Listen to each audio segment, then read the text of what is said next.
Alright, everyone. Hopefully, everyone's having an awesome day today. First and foremost, before I talk about the Nintendo Switch Lite, the two previous videos I uploaded, I did not realize there were audio issues going on those two videos. So, I do apologize about that, and I double checked my equipment before recording this video. It sounded fine. I guess I'll find out after I'm done recording this video, but yes, I do apologize about the piss poor audio quality, which is odd because I'm using a Blue Yeti microphone, but yet I was having audio issues. I'm going to blame Windows Update on that because I did not realize that it kind of screwed things up. Yeah. So anyway, hopefully it sounds fine now. If it does, leave a comment down below and just let me know about that. And let's get on to the Nintendo Switch Lite, which was announced the other day this week. I'm a little late on it, but I just been a little busy this week, so I wanted to talk about this right away, but I just couldn't. So I'm talking about now. What do I think about the Nintendo Switch Lite? For $200, this is actually pretty compelling. Now, first and foremost, the biggest difference with this one versus the regular Switch is that this is strictly handheld only. Not necessarily a bad thing. This is actually a little bit smaller than the regular Switch. Not drastically smaller, but smaller enough that it's going to be more pocketable. So let's go down here, and let's just take a look at the differences here.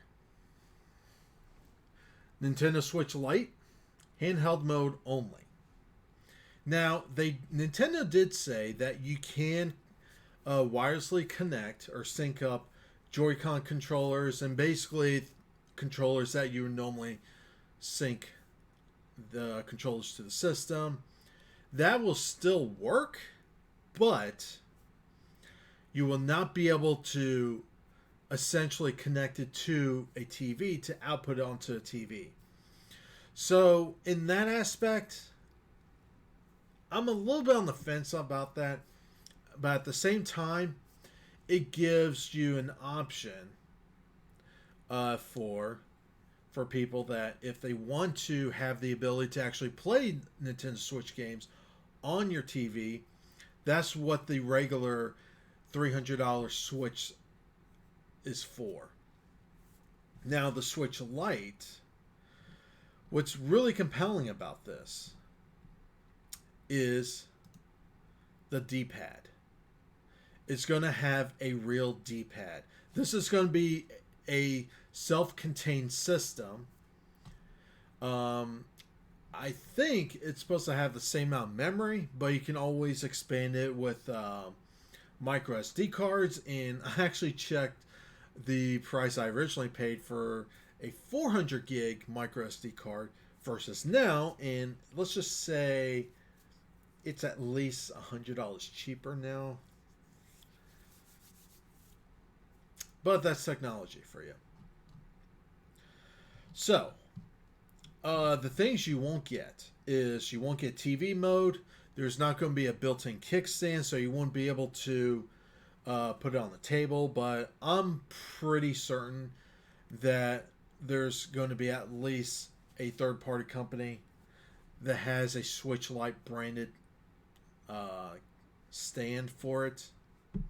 So that's not really the end of the world, and at the same time, in a way, it kind of gives it more room for them to make it smaller, make it in the way so that it kind of makes sense as a portable system.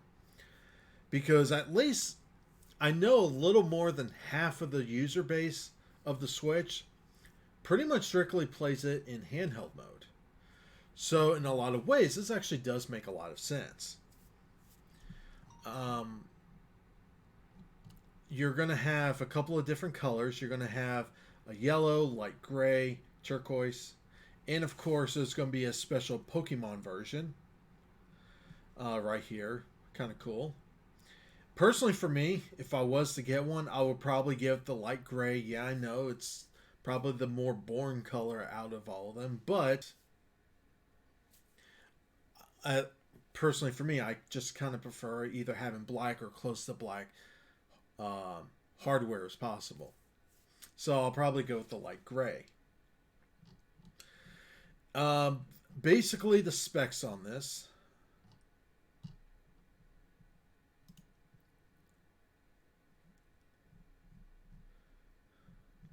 Um,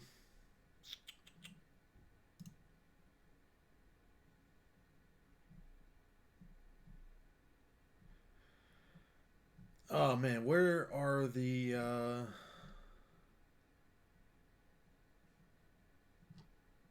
Where's the? Oh, compare. Duh. All right, so here is the comparison that I was trying to look for. So obviously, it's going to be $100 difference between the two. The Switch Lite is going to be handheld mode only. So not keep in mind too that this is not going to be 100% compatible with all the games that came out for the Switch. Um, I don't know. Actually, I never played Super Mario Party, but I do know that there were certain aspects that basically gives it. There were some gameplay elements that you had to like um, buddy up a couple of Switch tablets together. I don't know exactly how that works, but I know in the promos they kind of demonstrated that. I don't know how the Switch Lite would be compatible with that, but I'm pretty sure that any first party games, if it's not updated yet, it's going to get updated for the Switch Lite when the system comes out to make it as compatible as possible.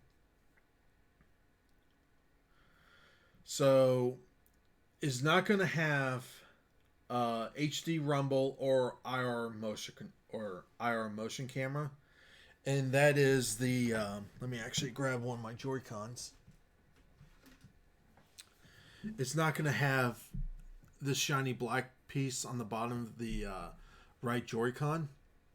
It's not going to have that, and it's not going to have HD Rumble. So they didn't say it'll just have regular Rumble, but my guess is that it's just not going to have any Rumble features at all, which is not the end of the world. I'll say that. It would be nice to have it, but I understand why they don't put it, just to keep the cost down. So, yeah, I'm not really going to miss it if I decided to pick one up. There's obviously not going to be an ability to connect it to the TV unless someone figures out a way to mod the system, which at that point, just get the regular Switch. Now, here's the interesting thing. This kind of gives you a side-by-side comparison of the size difference. It is going to be smaller.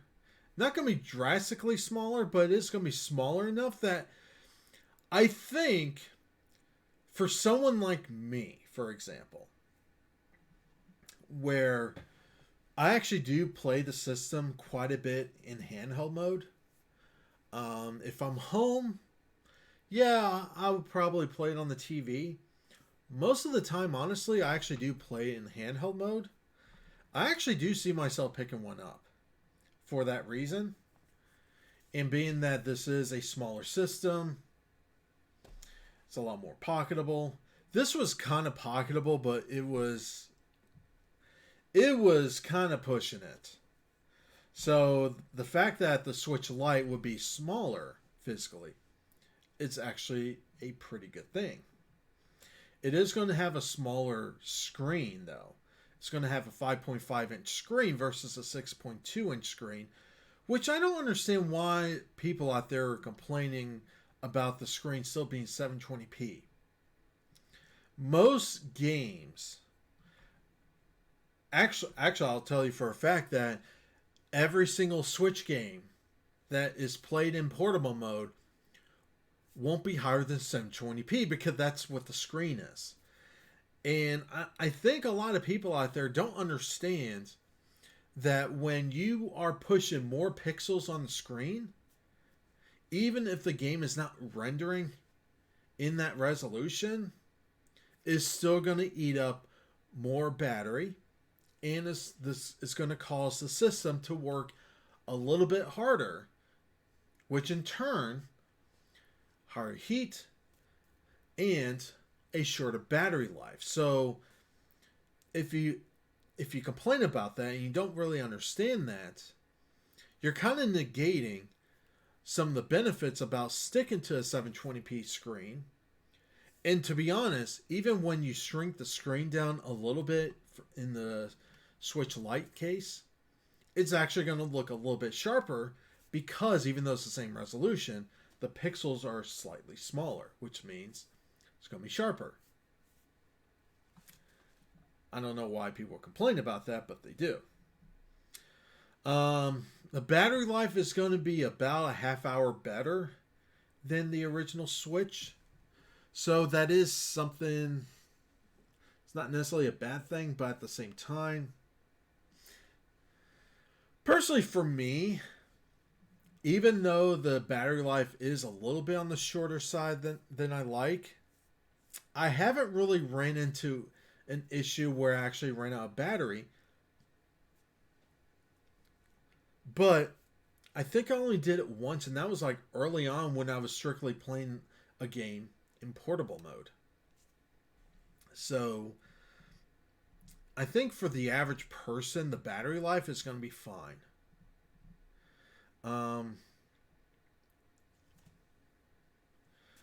Now, for game compatibility, as long as the game supports handheld mode, it will support it. This might be a slight issue for the Switch system when it comes to stuff like this for compatibility issues. But then again, Nintendo, especially with their handheld systems in the past, has always ran into those issues when they came out with like a revised version. Though, if we look at the pictures here, actually, let me see. It looks like there are some little indentions in this thing, so that might probably pretty much say that there would be an actual stand for it, and then you got those little pegs in there where it just kind of like slides in there to hold it in. And it looks like it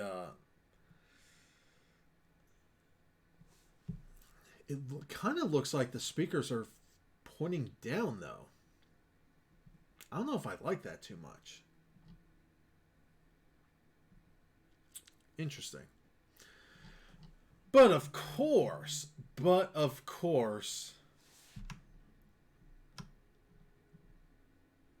we've got a real D-pad here, and that's going to be a really, really big deal. Now, to be fair, even though I've heard about, before the announcement, the Switch Mini, I kind of figured Nintendo was actually just going to stick a D-pad on there since they're not going to be a detachable or anything. So stick a real D-pad. And for that alone, I'll be honest with you, that's actually really compelling enough to actually buy one. But if I was to buy one, I would use it as a system I would take with me, and then the regular Switch, I would strictly have it docked. Now, what happens if, for example, you are someone that already has a Switch but wants to have a Switch Lite to basically take it with you? While Nintendo did already state that they are going to look into basically streamline the whole syncing issue, you can kind of do this already and have one account on multiple Switch consoles.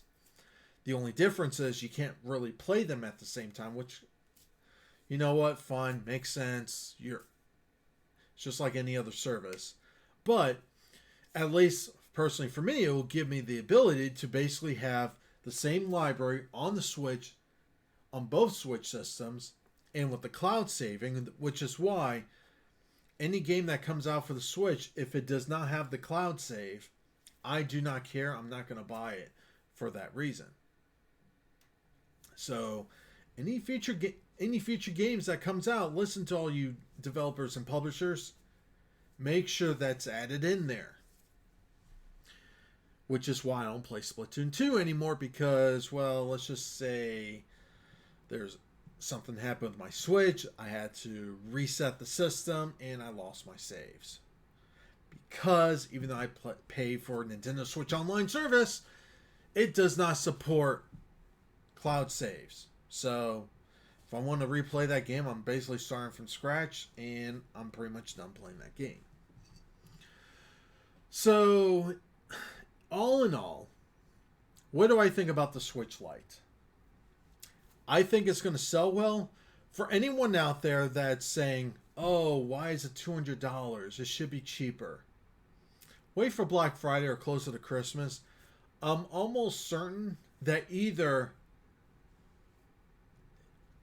they're going to knock it down the cost of the system by then, or most likely you're going to get a lot of bundled deals.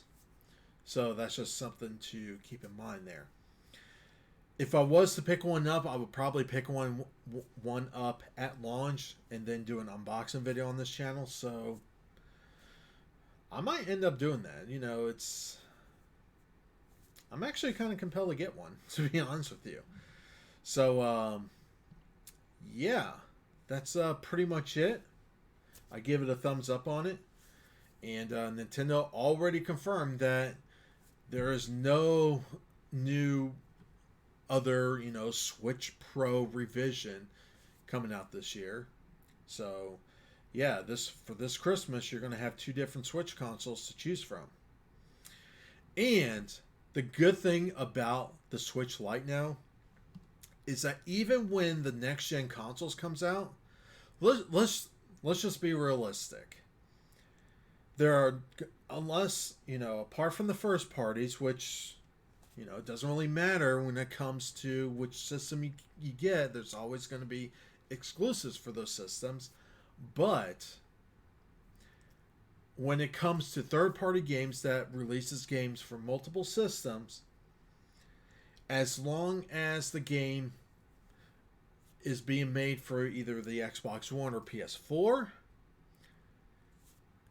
they will probably still port the game over to the Switch, which means you're probably going to get at least another 2 years out of games, at least third-party games coming out consistently for the Switch. But at the same time, there is a pretty large user base of the Switch, and the Switch Lite is just going to increase the user base, which means there's a lot of customers there, which means developers and publishers are going to find a really hard excuse to not publish games for the Switch still, even when the next gen systems comes out. If there's money to be had, which clearly there is for the Switch, there's going to be games coming out for, and people really do buy games on the Switch. So I might be one of those people that will have 2 Switches, but I'll have one strictly for home, this one here, and then have the Lite version to take with me. So anyway, I'll go ahead and end it here. Like always, have a good one. Leave those comments down below. Like this video, share this video, subscribe if you're not subscribed, and like always, have a good one. And like I said earlier in the video, I do apologize for the last 2 videos of the piss poor audio quality. This one should be fixed and going forward.